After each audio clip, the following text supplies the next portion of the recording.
word stress, we are usually implying that stress is a purely negative thing, but not all stress is the same.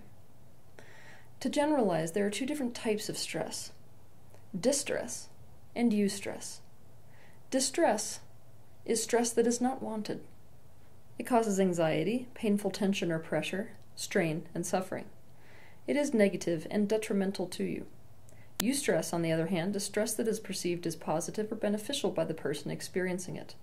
It is stress that is experienced as wanted, fulfilling, meaningful, exciting, and a pleasurable tension or pressure. Eustress most commonly occurs when we are facing a new challenge, but it's a challenge that is wanted. Eustress tends to occur when we feel we are adequate for the task and therefore confident and positively stimulated by that challenge.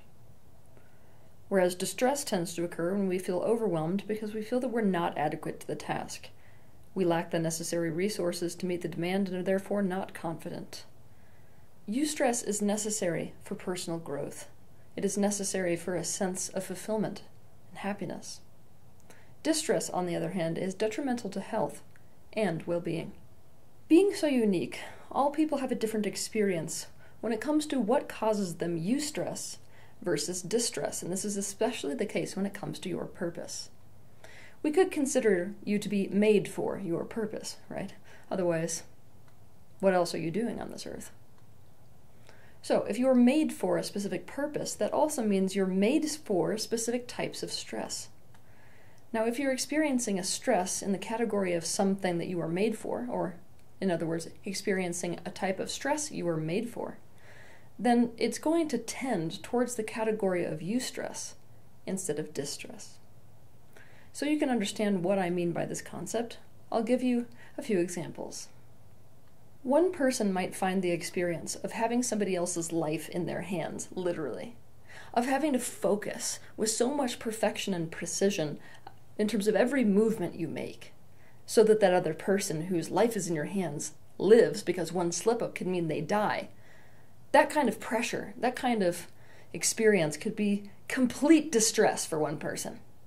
I mean, to one person it could be hell on earth. Even the idea of it could make a person totally shut down. Another person could feel stimulated, fueled, and fulfilled by that very experience. A surgeon is one such example. One person might find the pressure of planning and organizing overwhelming and uptight and restricting and painful, like it sucks all the energy out of life. Another person could find it a rewarding challenge, a way of gaining a sense of control and influence over their experience, a way of creating purity as opposed to chaos, a way of sensing accomplishment as well as grounding and satiating. One person might find the idea of taking a test so stressful that they can't sleep at night before they do it and they're throwing up right before they take the test. Another person might love taking tests. It might make them feel like they love being focused, like they love the competition for a high score, like they love that pressure of having to get things perfectly right. One person might find the idea of being on stage in front of people terrifying and begin to hyperventilate. Another might enjoy the pressure to perform and entertain and revel in the confidence when they feel like they're able to capture everyone's attention and make them laugh or cry. One person might hate travel and find it unpredictable and threatening. Another might love the excitement of the adventure and the challenge of having to figure things out in a whole new place. Eustress is not always comfortable. It doesn't always feel, quote-unquote, good, but it doesn't cause distress. Instead, it feels as if the pressure that you're under, or that positive stress that you're under, is productive in some way. It is a form of pressure that is wanted and therefore chosen. An even more advanced form of this is pain that is chosen. To learn about that, you can watch my video titled Want to Succeed? What pain will you say yes to? When it comes to developing your self-awareness and arriving at authenticity and figuring out your purpose and knowing whether you're on the right path of growth in your life, it's important to understand what naturally causes you eustress. It is also important to know that certain factors can determine whether you perceive something as eustress versus distress. For example, if you grew up in a family where there were huge consequences for speaking your mind, that association you have with voicing your opinion may cause you to feel distress during a debate instead of the eustress of the mental chess game that you might otherwise feel. Also, certain factors can turn something that we would normally fit into the category of eustress instead into the category of distress. Here's a simple example. Let's say that an athlete usually feels the sensation of eustress pushing their body towards some athletic achievement. However, let's say that they get sick. Now suddenly, pushing their body towards that same academic achievement, which would normally cause them to feel eustress, now causes them to feel distress. Perhaps the biggest determiner of whether we experience something as eustress or as distress is about whether or not we want to do it.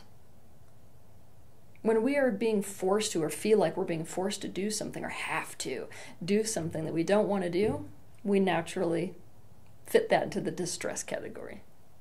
We can change our perceptions about whatever it is that we are doing. We can decrease our level of distress. We can even think in a way, or change our thoughts or perceptions in a way that we can turn things that are distressing into seeing them in a eustressful way. We feel distress instead of eustress when we perceive something to be a threat rather than a challenge. And we can change our perception that something is a threat. We can turn things into a welcome and positive challenge instead. But being attuned to what causes you eustress naturally, as opposed to taking something that currently causes you distress and trying to turn it into something that causes you eustress, is a really important element of your life, of finding your purpose, of going in the right direction. It's critical when it comes to understanding your intrinsic interests and intrinsic motivations. And so I will leave you with these two questions. The first is, what stress do you naturally find pleasurable? The second is, have you noticed anything that causes other people distress that instead you consider to be a pleasurable and welcome challenge? Have a good week. If you liked this video, be sure to share it, like it, and also subscribe to my channel so you can see more content like this. But I want to personally thank you for taking the initiative and having the bravery to step into the space of awareness, not only for yourself, but for the benefit of those around you.